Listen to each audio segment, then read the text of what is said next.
Hello मित्रों, नमस्कार। मैं रवि कुमार। मित्रों, आज मैं आपके साथ हमारे समाज में फैल रही एक बहुत ही गंभीर समस्या पर संवाद करना चाहता हूँ, जो कि आत्महत्या एवं आत्महत्या का प्रयास है। एक रिपोर्ट के अनुसार विश्व भर में हर वर्ष लगभग 8 लाख लोग आत्महत्या को अंजाम देते हैं, जिसमें से 17% भागीदारी आत्महत्या में भारत के लोगों की है। अर्थात हमारे देश से भी हर वर्ष लगभग 1,35,000 लोग आत्महत्या को स्वीकार करते हैं। मित्रों, यह समस्या हमारे समाज में बहुत ही गंभीर समस्या है एवं चिंतनीय है। मनुष्य एक सामाजिक प्राणी है और इसे कई अधिकार प्राप्त हैं, जिससे वह अपने जीवन को सम्मानपूर्वक जी सके। क्या मनुष्य को प्राप्त मूल अधिकारों में आत्महत्या भी एक अधिकार है? क्या मनुष्यों को प्राप्त मूल अधिकार अनुच्छेद 14 एवं अनुच्छेद 21 में वर्णित जीवन जीने का अधिकार, जो कि अनुच्छेद 14 में वर्णित है, यह मरने का भी अधिकार प्रदान करता है? क्या अनुच्छेद 21 में वर्णित मूल अधिकार के प्रावधान में प्राण एवं दैहिक स्वतंत्रता, प्राणों को अपनी इच्छा से हर लेने का भी अधिकार प्रदान करता है? आइए मित्रों, तो आज हम लोग इस विषय पर विस्तारपूर्वक चर्चा करते हैं। कानूनी रूप से क्या प्रावधान है? क्या भारत के कानून में आत्महत्या कानूनी अधिकार है? क्या कोई ऐसे अनुच्छेद वर्णित हैं हमारे संविधान में जो हमें आत्महत्या करने का अधिकार प्रदान करते हैं? भारतीय दंड संहिता 1860 की धारा 309 के अनुसार आत्महत्या एक अपराध नहीं है,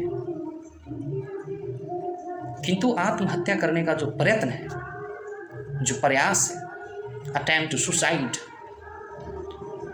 यह एक कानूनन अपराध है, जिसका वर्णन भारतीय दंड संहिता की धारा 309 में वर्णित है। सेक्शन 309 के अनुसार आत्महत्या आम तौर से घटित बहुचर्चित अपराधों में से एक है। आए दिन हम आत्महत्या की घटनाओं के बारे में सुना करते हैं। इसके कई कारण हो सकते हैं मित्रों। पारिवारिक कलह, आर्थिक कठिनाइयाँ, प्रेम संबंध आदि अनेक प्रकार की समस्याएं हो सकती है, जिन समस्याओं से मुक्ति पाने के लिए व्यक्ति औषधि की तरह आत्महत्या का सहारा लेता है। लेकिन आत्महत्या को विधि के अंतर्गत दंडनीय नहीं बनाया गया है, क्योंकि दंड तो उसे दिया जाएगा जो व्यक्ति जीवित रहे।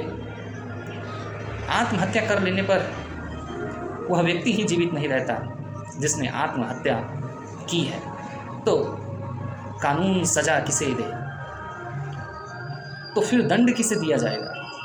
अतः विधि में आत्महत्या को नहीं, अपितु आत्महत्या के प्रयास, अटेम्प्ट टू सुसाइड, को दंडनीय बनाया गया है। संपूर्ण विधि में यही एक ऐसा अपराध है जो पूरा हो जाने के बाद दंडनीय नहीं होता, जबकि इसे करने के लिए किया गया प्रयास दंडनीय माना जाता है।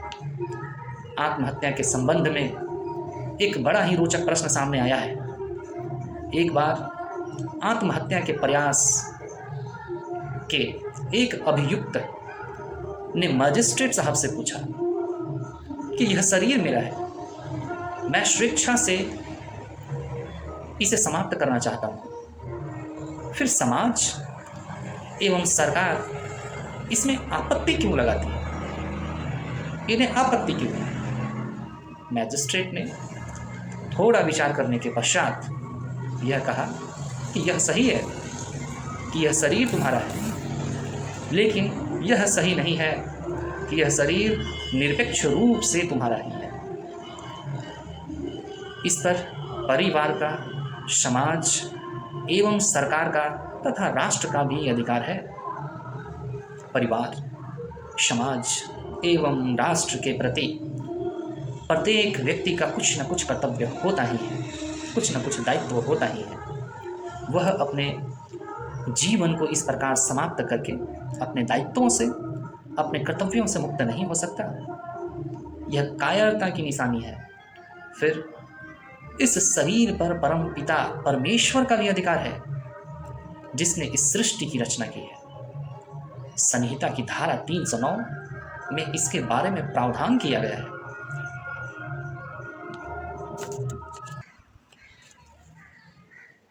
भारतीय दंड संहिता के इस धारा 309 के अनुसार जो भी व्यक्ति आत्महत्या करने का प्रयत्न करेगा, जो ऐसा करता है, वह 1 वर्ष के सादा कारावास एवं जुर्माना अथवा जुर्माना एवं 1 वर्ष के सादा कारावास दोनों से दंडित किया जाएगा। मित्रों, जैसा कि हम पहले ही यह चर्चा कर चुके हैं कि आत्महत्या के कई कारण हो सकते हैं। अब प्रश्न यह उठता है कि क्या कोई व्यक्ति आजीविका के अभाव में यदि आत्महत्या करने का प्रयत्न करता है तो वह धारा 309 के प्रावधानों में अपराध किया है, ऐसा माना जाएगा अथवा नहीं? इसे समझने के लिए एक महत्वपूर्ण वाद आजीविका बनाम आत्महत्या है। इस वाद में स्वतंत्र भारत में पहली बार यह प्रश्न उठा कि क्या आजीविका के अभाव में किया गया आत्महत्या का प्रयत्न या प्रयास दंडनीय अपराध है? बंबई उच्च न्यायालय ने इसका नकारात्मक उत्तर दिया है और टिप्पणी की है कि आजीविका का साधन जुटाना यह सरकार का दायित्व है। सरकार यदि आजीविका के साधन जुटाने में असफल रहती है और आजीविका के अभाव में यदि कोई भी व्यक्ति आत्महत्या के लिए विवश हो उठता है तो उसके प्रयास को धारा 309 के अंतर्गत दंडनीय मान लेना न्यायोचित नहीं होगा। अर्थात इसे धारा 309 के अंतर्गत नहीं रखा गया है। मित्रों, उच्चतम न्यायालय ने इस गंभीर समस्या के ऊपर कई बार महत्वपूर्ण निर्णय दिए हैं। आइए इनके द्वारा दिए गए निर्णयों की चर्चा करते हैं। उच्चतम न्यायालय ने अपने हाल ही के एक निर्णय में यह कहा है कि आत्महत्या का प्रयास अपराध नहीं है। यह उच्चतम न्यायालय का एक ऐतिहासिक निर्णय है। हाल ही के एक निर्णय में भारतीय दंड संहिता की धारा 309 को असंवैधानिक करार देकर उच्चतम न्यायालय ने यह कहा है कि धारा 309 संवैधानिक नहीं है, यह असंवैधानिक है। उड़ीसा के नागभूषण पटनायक तथा पी रत्नम की 2 रीट याचिकाओं की सुनवाई करने वाले न्यायाधीश R.M. सहाय तथा B.L. हंसारिया ने यह निर्णय दिया। न्यायाधीशों ने कहा कि भारतीय दंड संहिता की धारा 309 भारतीय संविधान के अनुच्छेद 21 प्राण एवं दैहिक स्वतंत्रता का उल्लंघन है, जो जीवन का मूल अधिकार देता है। न्यायाधीश की खंडपीठ ने तो यहाँ तक कह दिया कि धारा 309 को भारतीय दंड संहिता से निकाल ही देना चाहिए, ताकि इसे और अधिक मानवीय बनाया जा सके। न्यायाधीशों ने कहा कि आत्महत्या को किसी धर्म, नैतिकता अथवा लोक नीति के विरुद्ध नहीं कहा जा सकता है।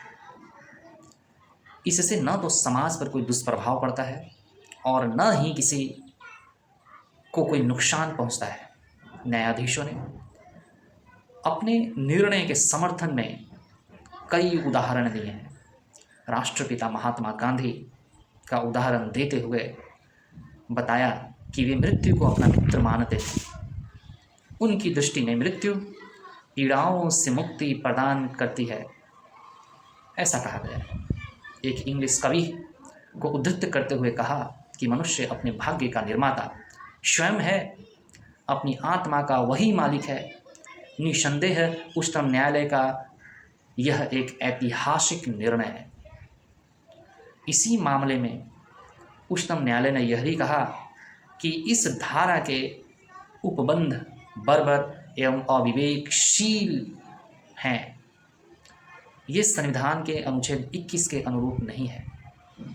परंतु अपने एक निर्णय में उच्चतम न्यायालय ने अपने पूर्व दिए गए इस निर्णय को पलट दिया और उन्होंने कहा कि उच्चतम न्यायालय की 5 न्यायाधीशों की एक पीठ ने अपने पूर्व निर्णय को पलटते हुए यह व्यवस्था की, भारतीय दंड संहिता की धारा 309 संवैधानिक है।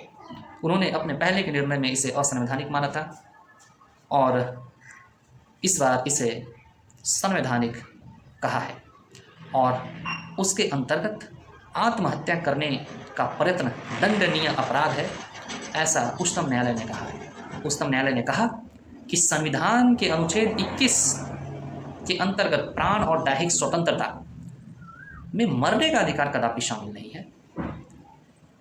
इस प्रकार अब भारतीय दंड संहिता की धारा 309 का प्रभाव यथावत रहेगा, अर्थात यह एक कानूनन अपराध है।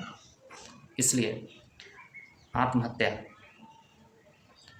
कभी भी करने का प्रयत्न नहीं करना चाहिए। ना तो यह सामाजिक, पारिवारिक और कानून किसी भी दृष्टि से यह वैध नहीं है। महात्मा बुद्ध के अनुसार संसार कष्ट से भरा है, परंतु इस कष्ट का सामना हमें डटकर करना चाहिए। अगर हम इन कष्टों से डरकर आत्महत्या को गले लगाएंगे तो यह कायरता की निशानी है।